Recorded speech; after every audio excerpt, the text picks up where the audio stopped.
ఎవడొచ్చిన అధికారంలో పీకింది ఏం కనపట్లేదు. వంట నూనె ఆయిల్ ప్యాకెట్లు రూ. 175, షుగర్ రూ. 70, ఈ రేంజ్లో రేట్లు పెరుగుతున్నాయి. నిత్యావసర వస్తువుల ధరలు బాగా కూరగాయల్లో కానీ మార్కెట్లో కానీ అన్ని రకాల సరుకుల ధరలు పెరిగాయి. ఈ ప్రీ బస్ పథకం ఎవడిమ్మన్నాడండి? అసలు రేవంత్ రెడ్డి గారికి కానీ ఇంకెవరికన్నా కానీ దాన్ని నీకు ఏదన్నా రాష్ట్రానికి ఆదాయం వస్తే ఇట్లాంటి ఇంప్లిమెంట్ ఏదన్నా పనికొచ్చే పథకాలు ఇంప్లిమెంటేషన్ చేయాలి. ఒకటి, ప్రైవేట్ ఎంప్లాయీస్కి ఫ్రీ బస్ పథకం అమలు చేయండి.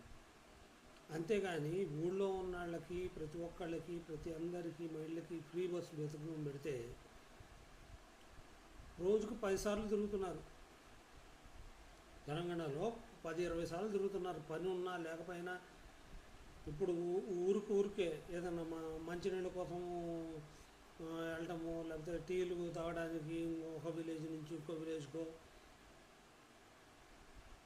సగటు ఒక్కొక్క బస్సులో 80 మంది లేడీస్ ఉంటే 2 జెంట్స్ ఉంటున్నారు.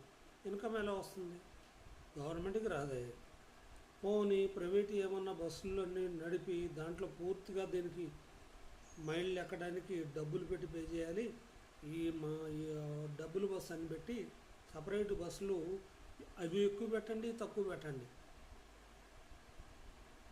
ఓన్లీ జీతం తక్కువ ఉన్న వాళ్ళకి, ప్రైవేట్ ఎంప్లాయీస్కి, ఆరోగ్య రీత్యా సహకరించిన వాళ్ళకి పెడితే లాభం. కానీ పని పాట లేకుండా 24 గంటలు తిరుక్కుంటా చేసుకుంటా బస్సులన్నీ నాశనం చేసుకుంటా ఎక్కడన్నా ఒక్కసారి కూడా జుట్టు పట్టుకోకుండా ఉన్న సందర్భాలు ఉన్నాయా?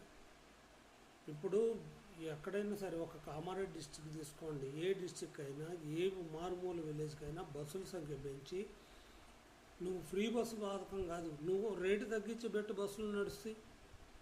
ఆడవాళ్ళు పెంచి పోషిస్తావు. ఇటువైపు ఫ్రీ బస్సు పథకం పెడితే నీకు రెవెన్యూ ఎట్లా వస్తుంది? బస్సులు ఎట్లా నడుస్తాయి? దాన్ని కొంచెం వరకు తగ్గించుకుని దాదాపు 90%, 50% ఇది ఉండాలి, 50% అది ఉండాలి. బస్సుల సంఖ్య పెంచి ప్రతి విలేజ్కి పెంచి అక్కడ ఫ్రీ బస్సు పథకం పెట్టబాకండి. మారుమూల విలేజ్లకు మాత్రం ఫ్రీ బస్సు పథకం పెట్టకండి.